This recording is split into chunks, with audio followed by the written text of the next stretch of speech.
in Baltimore as the season starts slipping away. And every team in the East has the same number of wins. So why has the first place team made everyone so mad? We'll answer those questions and many more as we get up with you on a Monday, starting right now. And the gang is all here, although they're not all here. Greeny and Rex with you in rainy New York. But Dan is ready to go. He's in Bristol. RC is ready to go. He's at home. And we start with a sensational finish to our Sunday in the NFL. Game of the night, a rematch from Week 5. Chiefs, Raiders in Vegas. Dan, pick it up with the Chiefs down 17-14 in the third. Mahomes looking for Travis Kelce. This is such a great job, Mahomes, of breaking the pocket. Greeny, you're not supposed to be able to do this stuff. Spin it out of the pocket, going to your left, but funny off-body throw, completion. Kelce not be able to do that, and I love the finish by CEH down in the red zone. Big physical run for their offense. The Chiefs at 21-17 lead. Now we go to the fourth quarter as this one would go back and forth. Raiders down 4, but Derek Carr, his favorite target on the night was the big tight end Darren Waller, and Danny's wide open. I love the aggressive play call. Waller comes scraping across the back of the end zone, right to left. Awesome job by Carr finding him. But Mahomes would then take the challenge. This is a fourth down play. Demarcus Robinson, they get it. A couple of plays later, they're first and goal. Remember, they still have Le'Veon Bell, the forgotten man with a touchdown. Yeah, you see the kick outside. You're trying to get to the perimeter of the defense. Awesome job out front blocking. But how about Lev Bell finding the end zone for this Chiefs offense? Derek Carr was ready, though, for this challenge. He'd bring him right down the field, and a third and goal from the one. Who is it? It's Jason Witten in the corner for the touchdown, Dan. It's an outstanding job by Witten of going to that back pylon, and look at him coming to the bottom of the screen, back to that front pylon. Carr sees it, puts it right on his chest. Great secured catch by the big guy. But here's the problem. They left 1:43 on the clock, and that's probably 1:42 longer than Patrick Mahomes would need. That's Hardman for a gain of 9, and then later in the drive, his favorite target all night was Travis Kelce. It's an awesome job of him seeing that backside safety. Kelce sitting in that zone completion. I just said it again. His favorite target all night was Kelce. Derek Carr can't stand to watch because he knows what's going to happen. Mahomes moving in the pocket. Kelce, 8 catches, 127 yards, and that touchdown to give Kansas City the lead in the waning half minute. Again, look at Mahomes finding space and finding his man wide open. The Raiders would need a miracle. They'd have their chance. 1st and 10 from their own 25. Out comes Derek Carr. Can he be the hero? That's the question, and the answer in this case is no. Just floats this, and Daniel Sorensen picks it to seal the game. Mahomes, 34 of 45, 348, 2 touchdowns, and the pick. What a season series these two teams put together. An amazing game, 4 fourth-quarter lead changes, a go-ahead touchdown by both teams in the final 2 minutes. Moving forward, the Chiefs may not want to see this matchup in the playoffs. Both games decided by 1 score, but if the season ended today, Kansas City would host Las Vegas in the wild card round. And so let's pick it up and have our first conversation there. Rex, number one thought coming out of that game on Sunday night? The Raiders are a hell of a lot better than most people think. And quite honestly, you talk about that possible playoff matchup, Greeny. I think we may see it. I mean, this team is a complete football team. And to me, you're right. This is one of the only teams in the league that give Kansas City all they want. They really did an extraordinary job last night, RC. What are you seeing from the Raiders on offense? They put together as much defense as you can, I guess, against Kansas City, but it's their offense that impressed last night.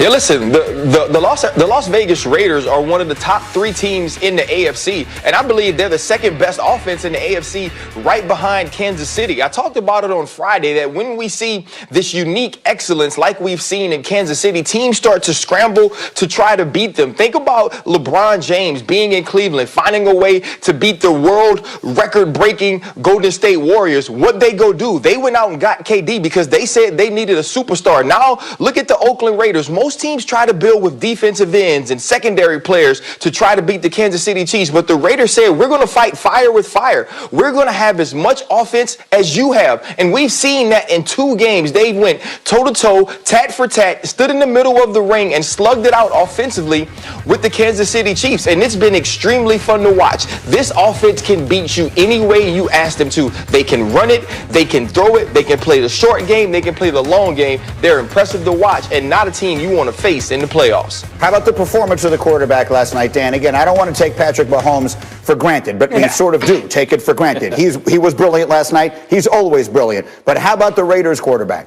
Derek Carr was outstanding. You know, Greeny, like, this is a football team offensively that has a great formula. If you look at what they did with Derek Carr last night, it was a ton of, like, condensed formations, get to line of scrimmage, and, hey, Carr, you control the game. Almost like Peyton Manning used to do back in the game back in the day, where they would allow him to go up and not necessarily get them out of bad plays, but consistently get them into really good plays. And they got really good players. Renfro's a really good player. Waller, Jacobs, Aguilar's making plays. So Derek Carr was outstanding, and they're operating this offense at such a high clip. And Derek Carr is so comfortable right now with John Gruden and Greg Olson's offense that he has complete confidence and control of this football team. But here's the reality, guys. They played a great game. The Raiders were as good as they can be. Wasn't good enough.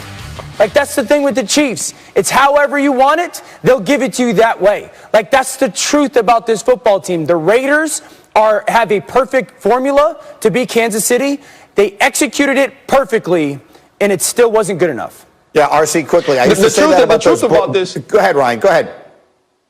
No, I'm saying the truth about this football team isn't about the fact that you got to execute it personally or the Kansas City Chiefs can beat you any way they want to. It's because they got Pat Mahomes. Sure. It's the same reason why they have a loss. The Pittsburgh Steelers don't have a loss, and they are always number one in my power rankings. And you were almost correct, Dan. You said they executed perfectly, and they almost did. The thing they did, they left too much time on the clock for Patrick Mahomes. There was nobody in America watching that game last night when it was 1:43 left that said to themselves, Patrick Mahomes isn't going to score a touchdown. And that's the problem, and that's the danger in playing that team. But I think when you look at offensive teams that match up with the Kansas City Chiefs, the Las Vegas Raiders do it the best. All right, so that was a game in which both quarterbacks put up huge numbers, and it was score for score at the end. That's the kind of game Rex Ryan hates.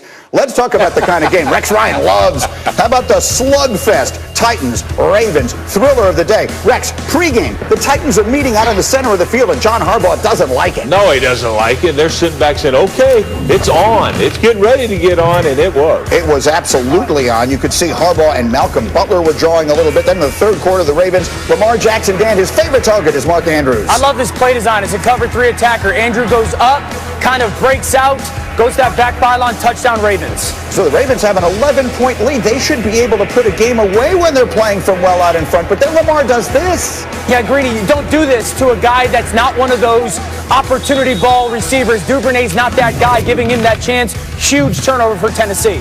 Titans kick a field goal, and then this is inexplicable. Down 21-16. Rex, how does A.J. Brown score on this play? Not against the Ravens, you don't. By the way, Queen, you're a linebacker, man. That can't happen. Come on. Look at the knock him back. The power and the desire from A.J., but that's just an embarrassing moment there for usually the bullies on the block, which is Baltimore. Titans a 2-point conversion.